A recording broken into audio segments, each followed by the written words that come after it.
الحمد للہ والصلاة والسلام علی رسول اللہ وعلی آلہ وصحبہ ومن والاه اما بعد 19واں پارہ وقال الذین، اس پارے کی ابتدا میں آخرت کا انکار کرنے والوں کا ذکر کرتے ہوئے قیامت کے دن کے کچھ حالات بیان کیے گئے، جس سے یہ بتانا مقصود ہے کہ قیامت کا آنا برحق ہے۔ قیامت کے دن ایک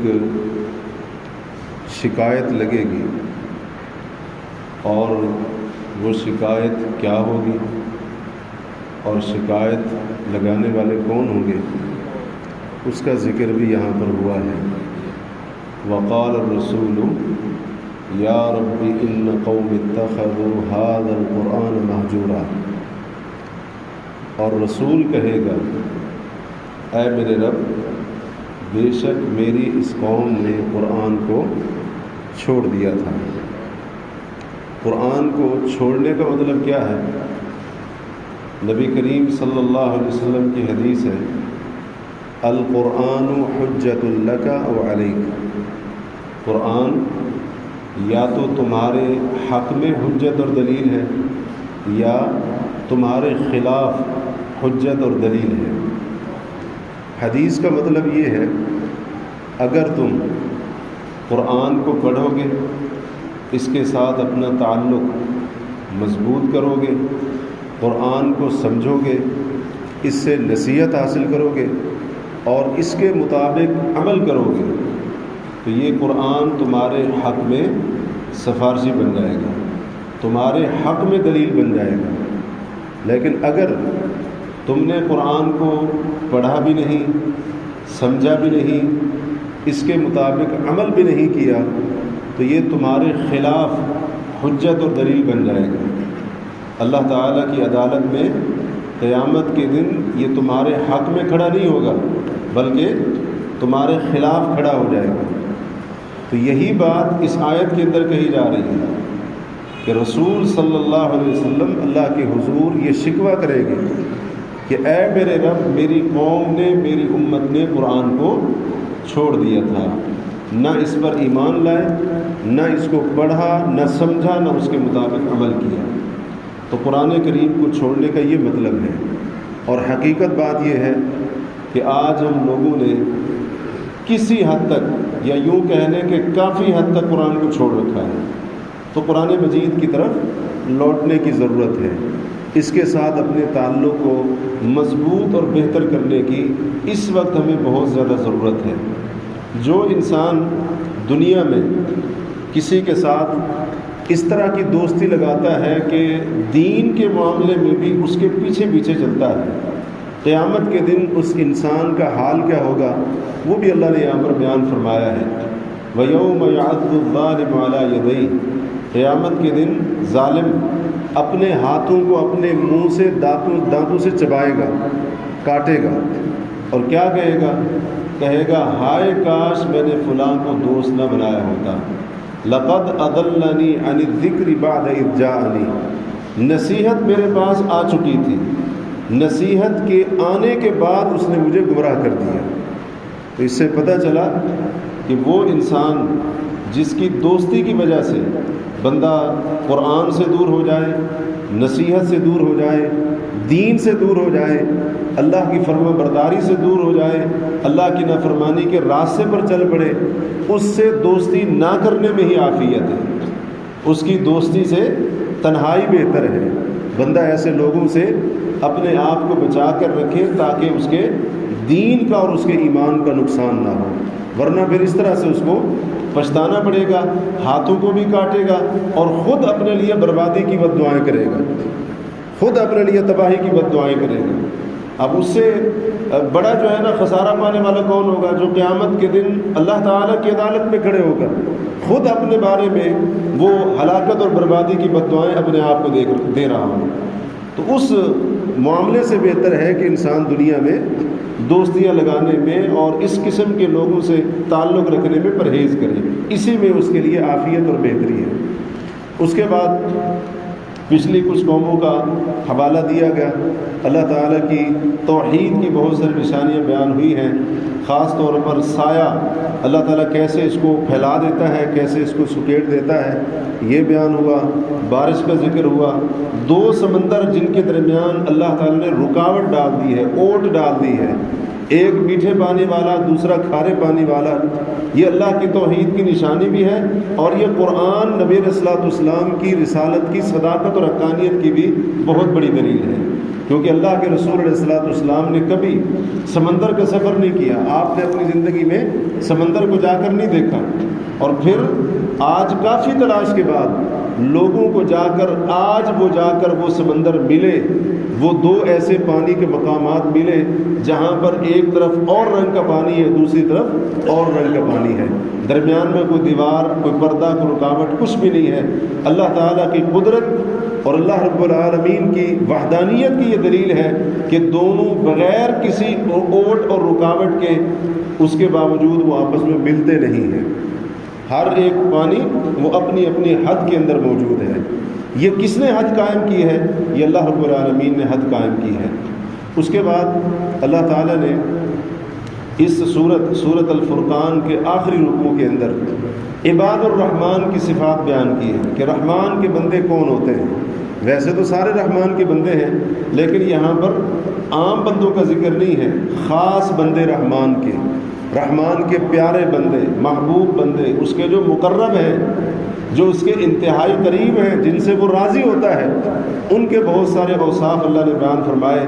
ایک صفت یہ بیان فرمائی، والذین یبیتون لربہم سجدا وقیاما، رحمان کے بندے وہ ہوتے ہیں جن کی راتیں اس طرح سے گزرتی ہیں کہ یا تو رب کے حضور سجدے میں گرے ہوتے ہیں یا رب کے سامنے قیام کر رہے ہوتے ہیں۔ جو رحمان کے بندے ہوتے ہیں وہ اپنی راتوں کو رنگین بنانے کے چکر میں نہیں ہوتے ہیں، وہ اپنی راتوں کے اندر غلط کام کرنے کی سوچ کے اندر نہیں ہوتے ہیں، ان کو یہ فکر ہوتی ہے کہ دن کو ہم اپنی مصروفیات، مشغولیات میں رہتے ہیں، اب رات کا وقت اللہ تعالیٰ نے دیا ہے، اپنے سکون میں سے کچھ سکون کے وقت میں سے کٹوتی کر کے حصہ نکال کر رب کے سامنے کھڑے ہو جاتے ہیں، سجدے بھی کرتے ہیں، اللہ کے سامنے قیام بھی کرتے ہیں۔ یہ رحمان کے بندے ہیں۔ اس کے بعد اللہ تعالیٰ نے 3 علامتیں خاص طور پر ان کی یہاں پر بیان فرمائی۔ والذین لا يدعون مع اللہ الہا آخر، رحمان کے بندے وہ ہوتے ہیں جو اللہ کے ساتھ کسی اور معبود کو نہیں پکارتے ہیں۔ ان کے ہاں یہ نہیں ہوتا ہے معاملہ عقیدے کا، اللہ سے بھی دعائیں ہیں، غیر اللہ سے بھی دعائیں ہیں، اللہ کی بھی عبادت ہے، غیر اللہ کی بھی عبادت ہے، یہ ان کا ماجرا نہیں ہوتا ہے، بلکہ وہ خالصتاً اللہ کی عبادت کرنے والے ہیں، موحد ہوتے ہیں، وہ شرک کرنے والے نہیں ہوتے ہیں۔ دوسری بات، وَلَا يَقْتُلُونَ النَّفْسَ الَّتِي حَرَّمَ اللَّهُ إِلَّا بِالْحَقِّ، اور جس جان کا قتل اللہ نے حرام کر دیا ہے اس جان کو ناحق قتل نہیں کرتے ہیں۔ قتل سے، لوگوں کے خون سے ان کے ہاتھ اور دامن رنگے ہوئے نہیں ہوتے ہیں۔ تیسری بات فرمایا وَلَا يَزْنُونَ، جو رحمان کے بندے ہوتے ہیں وہ زنا نہیں کرتے ہیں، بدکار نہیں ہوتے ہیں، وہ اپنے کردار کو صاف ستھرا رکھتے ہیں، اپنے آپ کو پاک دامن بنا کر رکھتے ہیں۔ عفت اور پاک دامنی ان کی ایک خصوصی صفت اور خوبی ہوتی ہے، بدکاری کے اندر نہیں پڑتے، رحمان کے بندے ہیں، یہ عام بندے تھوڑی ہیں۔ یہ اللہ تعالیٰ نے خاص طور پر یہ چیز یہاں پر ذکر کی ہے۔ ایک حدیث کے اندر آتا ہے، نبی علیہ الصلوۃ والسلام نے یہ بات ارشاد فرمائی اللہ تعالیٰ کی غیرت کا ذکر کرتے ہوئے، فرمایا کہ واللہ اغیر، اللہ تعالیٰ کو اس بات کے اوپر بڑی غیرت آتی ہے، من ان یزنی عبدہ او امتہ، کہ اللہ کا کوئی بندہ یا اللہ کی کوئی بندی زنا اور بدکاری کرے۔ اللہ تعالیٰ کو اس کام کے اوپر بہت زیادہ غیرت آتی ہے اور اس کا غضب جوش کے اندر آ جاتا ہے، اس لیے فرمایا بلا یزنون، جو رحمان کے پیارے محبوب بندے ہوتے ہیں وہ بدکاری کے اندر، بے حیائی کے اندر اور اسی طرح سے کردار کی کمزوری کے اندر وہ اس کے اندر نہیں پڑتے ہیں، وہ اپنے کردار کو پاکیزہ بناتے ہیں، وہ اپنے کردار کو صاف ستھرا رکھتے ہیں، وہ پاک دامنی کو داغدار نہیں ہونے دیتے ہیں۔ اور فرمایا وَمَن يَفْعَلْ ذَلِكَ يَلْقَى أَثَامًا، جو بندہ یہ کام کرے گا، شرک، قتل اور زنا، ان میں سے جو کام کرے گا، یلقا اثاما، وہ گناہ سے ملے گا، یا پھر ایک معنی یہ ہے کہ گناہ والی جگہ اور اس کی سزا والی جگہ پر جائے گا، مطلب جہنم کے اندر جائے گا اور اس کے اندر ہمیشہ ہمیشہ رہے گا۔ اس سے پتہ چلا کہ زنا اور بدکاری کوئی معمولی جرم نہیں ہے، بہت بڑا جرم ہے۔ ایک حدیث کے اندر جب نبی علیہ الصلوۃ والسلام سے کبیرہ گناہوں کے بارے میں سوال ہوا، آپ نے شرک کا ذکر کیا، اولاد کے قتل کرنے کا ذکر کیا، اور نبی علیہ الصلوۃ والسلام نے بدکاری کا بھی ذکر کیا۔ تو اس لیے یہ کوئی معمولی چھوٹا گناہ نہیں ہے۔ البتہ اگر کوئی اس قسم کے گناہ کے اندر مبتلا ہو جائے، حتیٰ کہ شرک اور کفر جیسے گناہ کے اندر بھی وہ مبتلا ہو جائے، اللہ نے یہاں پر بتایا کہ جو انسان سچی توبہ کر لے، اللہ تبارک و تعالی نہ صرف اس کے گناہ کو معاف کر دے گا، بلکہ اگر توبہ میں مخلص ہے اور توبہ کرنے کے بعد اس کی زندگی یکسر بدل جاتی ہے، برائیوں سے اپنی حالت کو تبدیل کر کے نیکی کے اوپر اپنے آپ کو لے کر آتا ہے، فرمایا فَأُولَٰئِكَ يُبَدِّلُ اللَّهُ سَيِّئَاتِهِمْ حَسَنَاتٍ، اللہ تعالیٰ ان کی برائیوں کو بھی نیکیوں کے اندر بدل دیتا ہے۔ لیکن شرط یہ ہے کہ توبہ خالص ہونی چاہیے، توبہ پکی ہو، کچی توبہ نہ ہو۔ یہ توبہ نہ ہو جیسے جھوٹے لوگوں کی توبہ ہوتی ہے کہ پہلے توبہ کر لی اور بعد میں یہ سوچا جب گناہ کا موقع ملے گا کر لیں گے، یہ توبہ نہیں۔ پکی توبہ، جب ایک گناہ کو چھوڑ دیا تو مطلب چھوڑ دیا، اب اس کی طرف نہیں جانا ہے، اس گناہ کی جگہ پر اللہ کی اطاعت کرنی ہے، فرما برداری کرنی ہے، نیکی کرنی ہے، عمل صالح کرنا ہے۔ اللہ کو یہ توبہ ایسی پسند ہے کہ اگر اس کے اندر اس قدر اخلاص ہو، اللہ تعالیٰ برائیوں کو بھی نیکیوں کے اندر بدل دیتا ہے۔ اس کے بعد ایک اور صفت یہاں پر بیان ہوئی، والذین لا یشہدون الزور، فرمایا رحمان کے بندے وہ ہوتے ہیں جو زور کا معنی ہے باطل، اور اس کی ایک تفسیر یہاں پر کی گئی گانا بجانا۔ رحمان کے بندے وہ ہیں جو گانے بجانے کی محفل موسیقی میں حاضر نہیں ہوتے ہیں، ہاں اس قسم کی مجالس کے اندر وہ نظر نہیں آتے ہیں۔ بے حیائی کی مجالس، باطل کی مجالس، فحش مجالس، گانے بجانے کی مجالس، وہاں پر رحمان کا بندہ نظر نہیں آئے گا جو واقعتاً رحمان کا بندہ ہو، کیونکہ اس کا کیا لینا دینا گانے بجانے سے، اس کا کیا لینا دینا بے حیائی کی برائی کی محافل اور مجالس سے، وہ ایسی مجلسوں سے اپنے آپ کو کوسوں دور رکھتا ہے۔ تو یہ رحمان کے بندوں کی صفات ہے، تو یہ صفات ہمیں اپنے اندر پیدا کرنی چاہیے۔ اس کے بعد سورۃ الشعراء ہے، اس سورت کے اندر بہت سارے واقعات بیان ہوئے انبیاء کے۔ حضرت موسیٰ علیہ السلام کے واقعے سے آغاز ہوا ہے، اس کے بعد حضرت نوح علیہ السلام اور دیگر کئی انبیاء کے واقعات جن کا بار بار پہلے ذکر ہو چکا ہے، ان کے واقعات یہاں پر بیان ہوئے ہیں۔ سورت کے آغاز میں اللہ تعالیٰ نے ایک بات ارشاد فرمائی، بڑی قابل غور ہے، فرمایا ان نشاء ننزل علیہم من السماء آیہ، اگر ہم چاہیں تو آسمان سے ایک نشانی ان کے اوپر اتار دیں، فظلت اعناقهم لها خاضعین، ہماری اس اتاری ہوئی ایک نشانی کے آگے ان سب کی گردنیں جھک جائیں۔ اور ہم نے ایسا دیکھا کہ نہیں دیکھا؟ آج سے 3 سال پہلے کی بات ہے، زیادہ دور نہ جائیں۔ کورونا جب آیا تو پوری دنیا کی گردنیں جھکی کہ نہیں جھکی؟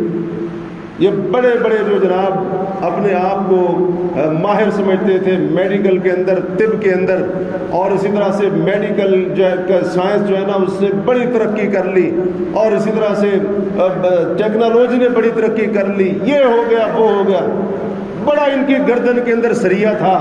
اللہ تبارک و تعالیٰ نے صرف ایک جراثیم بھیجا، نظر بھی نہ آنے والا، فَظَلَّتْ أَعْنَاقُهُمْ لَهَا خَاضِعِينَ، یہ ہے اللہ کی قدرت اور یہ ہے اللہ رب العالمین کی شان۔ پوری دنیا کے اوپر سجدہ طاری ہوا کہ نہیں ہوا؟ پوری دنیا لاک ڈاؤن کی نظر ہو گئی، اور اسی طرح سے ایسے ایسے کام ہوئے جو بندے تصور بھی نہیں کر سکتے تھے کہ اس دور کے اندر یہ بھی ہو سکتا ہے۔ ایسا ہوا کہ نہیں ہوا؟ تو اللہ نے تو پہلے فرما دیا ہے، اللہ تعالیٰ اگر چاہے آسمان سے صرف ایک نشانی بھیج دے، بس ایک نشانی۔ کئی دفعہ ایسے ہوتا ہے اللہ رب العالمین آسمان سے بارش برسا دیتا ہے، لوگوں سے سنبھالی نہیں جاتی ہے، جتنے حفاظتی بند باندھے ہوں، جتنی حفاظتی تدابیر ہوں، جو کچھ کر رکھا ہو، انسانی وسائل، اس کی قوتیں، اس کی تدابیر اور اسی طرح سے اس کے سارے یہ معاملات ناکارہ ہو جاتے ہیں، یہ دراصل انسانیت کو یہ سبق دینا ہے کہ تم اس طرح سے بے لگام نہیں ہو کہ تم سمجھو کہ ہم نے ترقی کر لی، اب ہم رب کے منکر ہو جائیں، کائنات کا نظام جو چلانے اور بنانے والا ہے اس کا مقابلہ کرنے کی جرت تمہارے اندر پیدا ہو جائے۔ یہ تمہارے اندر جرت آ ہی نہیں سکتی ہے۔ تم جتنی مرضی ترقیاں کر لو، تم چاند کے اوپر پہنچ جاؤ، تم مریخ پر پہنچ جاؤ، تم خلاؤں کے سفر کرو، اور اسی طرح سے تم روبوٹ بنا لو، تم دنیا کے تیز ترین کمپیوٹر بنا لو، نظام بنا لو، لیکن فَظَلَّتْ أَعْنَاقُمْ لَخَا خَاضِعِينَ، اللہ کی شان یہ ہے اگر وہ ایک نشانی اپنی اتار دے تم سب جابر اور سرکشوں کی گردنیں جھک جائیں گی اس کے سامنے۔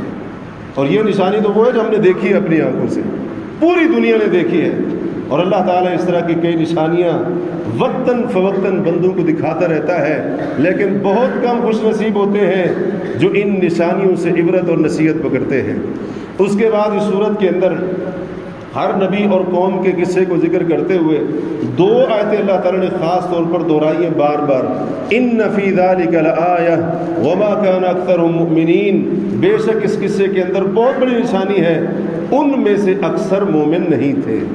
وَإِنَّ رَبَّكَ لَهُوَ الْعَزِيزُ الرَّحِيمُ، اور بے شک تیرا رب غالب ہے، رحم کرنے والا ہے، غالب ہے، رحم کرنے والا ہے، غالب ہے، پکڑنا چاہے تو اس زمین کے اوپر ایک کیڑے اور درندے کو بھی نہ چھوڑے، لیکن یہ اس کا رحم ہے، یہ اس کی رحمت ہے۔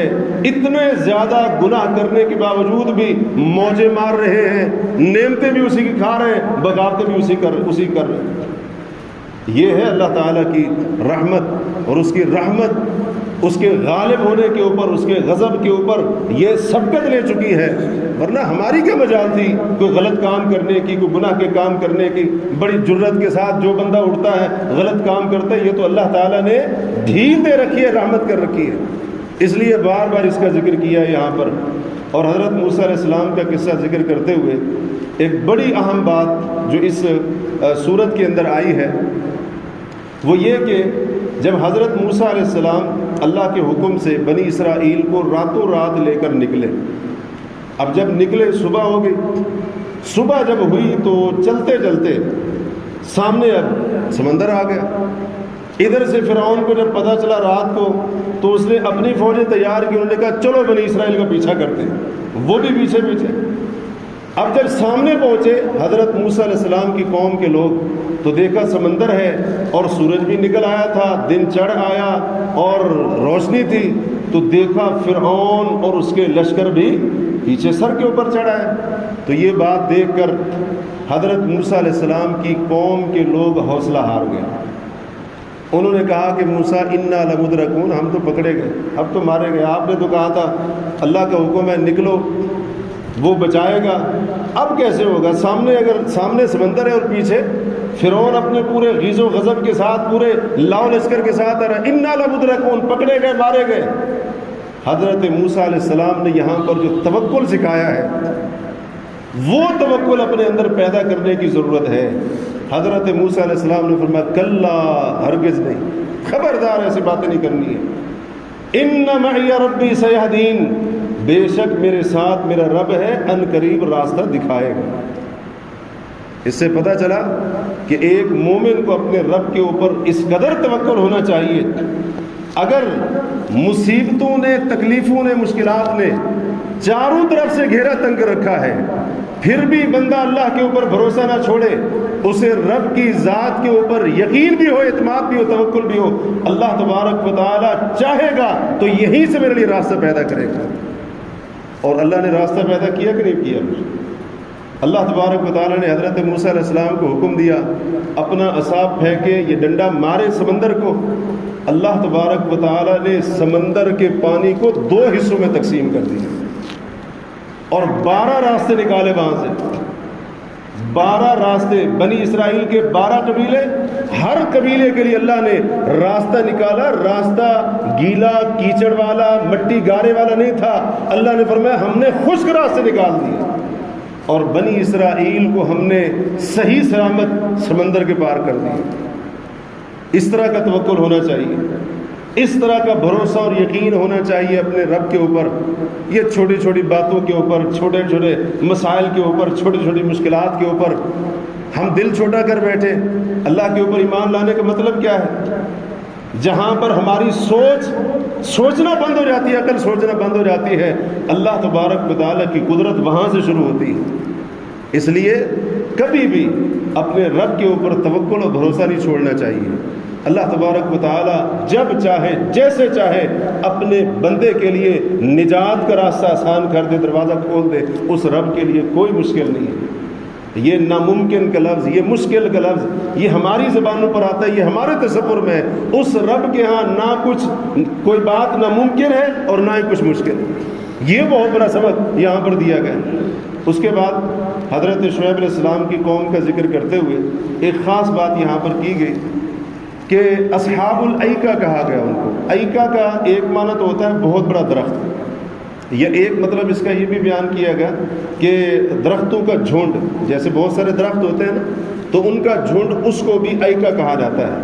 اب یہ کون لوگ تھے؟ حضرت شعیب علیہ السلام کی قوم کے کچھ لوگ تھے جو درخت یا کچھ درختوں کی عبادت کرتے تھے. تو اس سے پتہ چلا کہ پہلی امتوں کے اندر شرک کی ایک صورت یہ بھی رہی ہے کہ وہ درخت یا درختوں کی عبادت کرتے تھے. عبادت کا مطلب کیا ہے؟ درخت سے نفع کی امید لگا لینا یا نقصان اس کے نقصان کے بارے میں ڈرنا. جیسا کہ آج کل یہ درختوں کی عبادت، پوجا پاٹ والا شرک مسلمانوں میں بھی ہوتا ہے. آپ نے دیکھا ہو شاید، وہ پچھلے دنوں ایک ویڈیو آئی ہوئی تھی، لوگ جھولیاں پھیلا کر ایک دربار کے اوپر بیری کا درخت، لوگ جھولیاں پھیلا کر، مرد ہیں، عورتیں، کافی ساری تعداد میں، کچھ کھڑے ہوئے ہیں، کچھ بیٹھے ہوئے ہیں، جھولیاں پھیلا کر اپنی کھڑے ہوئے ہیں. ان کا عقیدہ اور یقین ہے اگر اس درخت سے بیری کا پھل گر گیا پھر بچہ ہوگا، بیٹا ہوگا، اور اگر پتا پھر گر گیا تو بیٹی ہوگی. یہ اس درخت کی عبادت نہیں ہے تو اور کیا ہے؟ نبی علیہ الصلوۃ والسلام غزوہ حنین کی طرف جا رہے تھے مکہ سے. کچھ صحابہ نئے نئے مسلمان ہوئے، ابھی اسلام کا اتنا پتہ نہیں ہے، چند دن ہوئے مسلمان ہو کر. ایک درخت کے پاس سے گزرے جس درخت کے اوپر مشرکین اسلحہ لٹکاتے تھے، تعظیم کرتے تھے، اس کی اتنی تعظیم کرتے تھے درخت کی، اسلحہ اپنے ہتھیار تلواریں لٹکا دیا کرتے تھے. صحابہ کرام نے دیکھا جو نئے نئے مسلمان ہوتے، چند دن ہوئے مسلمان ہو کر، کہا نبی علیہ الصلوۃ والسلام ہمارے لیے بھی ایک درخت مقرر کر دیں جیسے انہوں نے تعظیم کے لیے ایک درخت مقرر کر رکھا ہے. آپ نے فرمایا اللہ اکبر، اللہ کی بڑائی کا آپ نے ذکر فرمایا.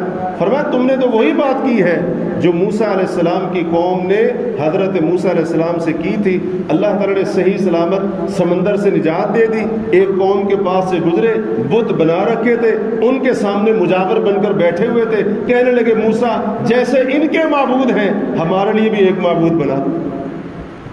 انہا رسولن، یہ طریقے ہیں اور تم پہلے لوگوں کے طریقوں میں سے ایک ایک طریقے کے اوپر چلو گے.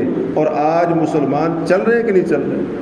کسی نے بیری کا درخت بنا رکھا ہے، کسی نے کوئی درخت بنا رکھا ہے. عجیب و غریب کہانیاں ان درختوں کے بارے میں. اس درخت کی ٹہنی توڑو گے، جس شخصیت کی طرف یہ درخت منسوب ہے وہ تمہاری ٹانگ توڑ کر رکھ دے. یہ درختوں کے بارے میں عقیدے بنائے ہوئے ہیں. اس طرح کے عقیدے، تصورات، نظریات حضرت شعیب علیہ السلام کی قوم کے اندر بھی موجود تھے. حضرت شعیب علیہ السلام نے ان کو توحید کی دعوت دی. یہ درختوں کی پوجا پاٹ، ان سے نفع نقصان وغیرہ کی امیدیں، یہ اس قسم کے معاملات، اس سے انہوں نے روکا. یہ بات اللہ نے خاص طور پر یہاں پر ذکر کی ہے. سورت کے آخر میں اللہ نے بتایا وَالشُّعَرَاءُ يَتَّبِعُهُمُ الْغَاوُونَ، جو شاعر ہوتے ہیں نا، شاعر، ان کی پیروی گمراہ لوگ کرتے ہیں. شاعر سے مراد کون ہے؟ شاید ہمیں شاعر کا لفظ اس طرح سے سمجھنا ہے گلوکار. یہ میں نے گلوکار کیوں کہا ہے؟ حالانکہ شعراء کا ترجمہ ہے شاعر. گلوکار اس لیے کہا ہے کیونکہ یہاں پر شعراء سے مراد وہ شعراء ہیں جو اپنی شاعری کے اندر حرام محبت پر اکساتے ہیں، زنا کی دعوت دیتے ہیں، اسی طرح سے عشقیہ باتیں کرتے ہیں، شراب کی تعریفیں کرتے ہیں، گناہ کے اوپر ابھارتے ہیں. اور یہی کچھ کون کرتے ہیں؟ گلوکار کرتے ہیں. سنگر، موسیقار یہی کچھ کرتے. جو اس گانے کو لکھنے والا، جو اس کو گانے والا، جو ان کی پیروی کرتا ہے، قرآن کہتا ہے وہ گمراہ ہے. اور آج ہمارے کئی لوگوں نے کیا کہہ رکھا ہے، اچھا گانا سننا جائز ہے، تقسیم کر رکھی ہے نا، اچھا گانا، کچھ گانے ہوتے ہیں برے ہوتے ہیں، اچھا گانا سن سکتے ہیں۔ موسیقی حرام نہیں ہے، اس سے تو روح کو سکون پہنچتا ہے، اس سے تو دل کو اطمینان پہنچتا ہے۔ موسیقی کو آپ نے کیسے حرام کہہ دیا؟ میں تو جب بھی گانا موسیقی سنتا ہوں میرے تو دل کو راحت پہنچتی ہے۔ اس کا مطلب یہ ہے اب حلال اور حرام جانچنے کے لیے آپ کے دل کو دیکھنا پڑے گا کہ جناب کو اگر کوئی چیز اچھی لگ رہی ہے تو وہ حلال ہے اسلام کے اندر، جناب کو اگر بری لگ رہی ہے تو وہ حرام ہے۔ یہ دل کے اوپر دل کی پسند اور ناپسند یہ اسلام کے اندر معیار نہیں ہے۔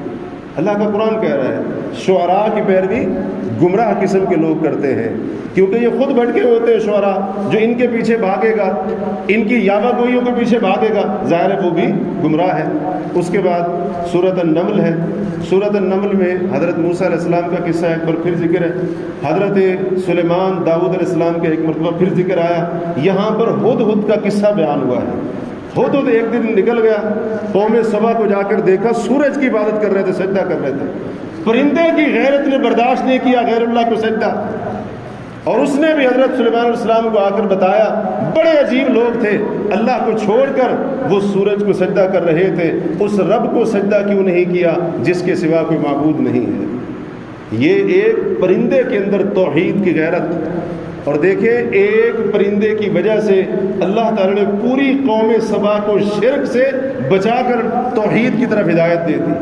مجھے اور آپ کو سوچنا چاہیے، پرندہ لوگوں کے انسانوں کے شرک کے اوپر اتنا تڑپ اٹھا، آج میں اور آپ اتنے زیادہ مسلمانوں کو شرک کرتا ہوا ہمارے دل کے اندر کتنی تڑپ پیدا ہوئی۔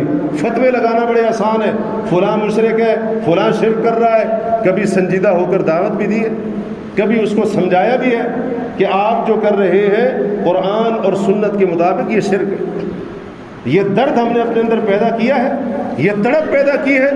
ہمارا مسلمان بھائی کلمہ پڑھنے والا، ہمارا عزیز جاننے والا شرک کرتے کرتے مر گیا، اس کا کیا بنے گا؟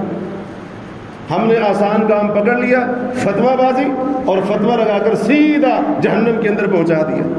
دعوت والا کام ہم نے نہیں کیا، اصلاح والا راستہ ہم نے اختیار نہیں کیا، کیونکہ وہ ہمیں پتہ ہے آگے سے پھر کڑوی کسیلی باتیں بھی سننی پڑے گی، پھر جو ہے نا مزاج کی سختی بھی برداشت کرنی پڑے گی، پھر بہت کچھ برداشت کرنا پڑے گا، وہ ہمیں آتا نہیں ہے۔ البتہ فتویٰ لگانا اور جہنم کے ٹھپے لگانا یہ ہمیں بخوبی آتا ہے۔ یہ پرندے سے ہی بندہ کچھ سیکھ لے، ہدہد سے۔ اتنی تڑپ ہے، لوگ سورج کو سجدہ کر رہے ہیں، اس پرندے سے برداشت نہیں ہوا۔ حضرت سلیمان کو آ کر بتایا، حضرت سلیمان نے دعوت بھیجی، ان کی ملکہ بلقیس اس کے جو ماتحت تھے، اللہ نے ان کو ہدایت دی، مسلمان ہو گئے، شرک سے تائب ہو کر، سورج پرستی سے تائب ہو کر اللہ تعالیٰ کی توحید کے اوپر آ گئے۔ یہ ایک بہت بڑا قصہ اللہ تعالیٰ نے یہاں پر بیان کیا ہے اس سورت کے آخر کے اندر۔ اللہ تعالیٰ سے دعا کریں اللہ رب العالمین ہمیں ان باتوں کے اوپر غور و فکر کرنے کی توفیق عطا فرمائے۔ وصلی اللہ تعالیٰ علی نبینا محمد وعلی آلہ وصحبہ اجمعین۔